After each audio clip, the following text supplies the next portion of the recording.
지자체마다 아이가 태어나면 수백만 원에서 많게는 수천만 원의 출산 지원금을 지급하고 있는데요.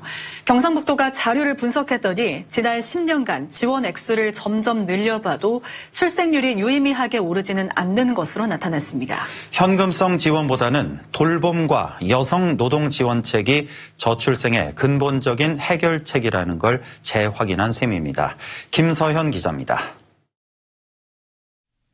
경상북도가 도내 22개 시군을 대상으로 지난 10년간의 출산 지원금과 합계 출산율 현황을 비교했습니다. 출산 지원금 규모는 시군마다 편차가 컸습니다. 첫째 아이를 낳았을 때 가장 많은 지원금을 지급하는 곳은 봉화군, 700만 원이고 전혀 지급하지 않는 지자체도 있었습니다. 하지만 대부분의 지자체들은 지난 10년간 지원금 규모를 꾸준히 늘려왔습니다.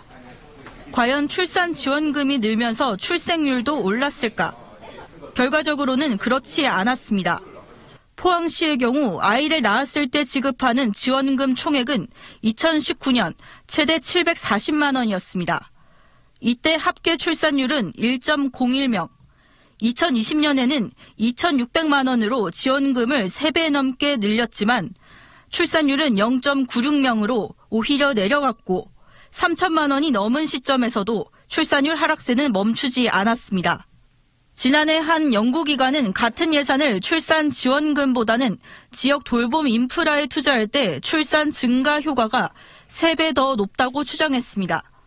부모들의 생각은 어떨까?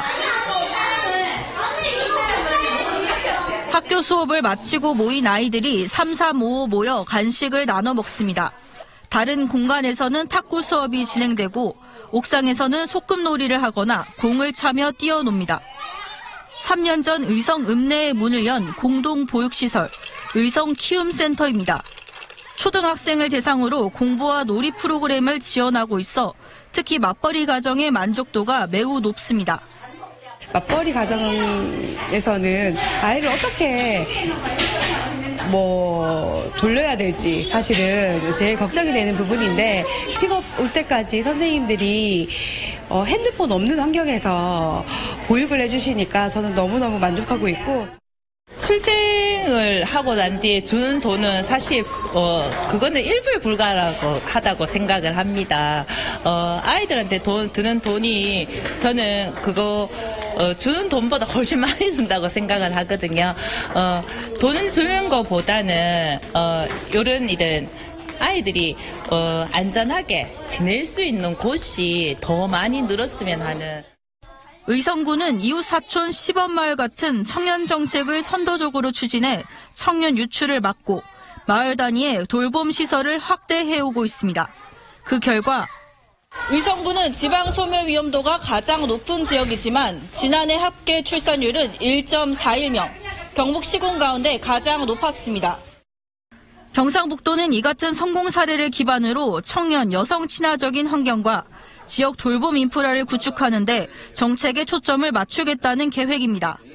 여성 친화적인 문화적인 환경이라든지 경력 단절이라든지 이런 걸 걱정하지 않고 애를 낳을 수 있는 환경, 키울 수 있는 환경을 만드는 것이 중요하다고 보고.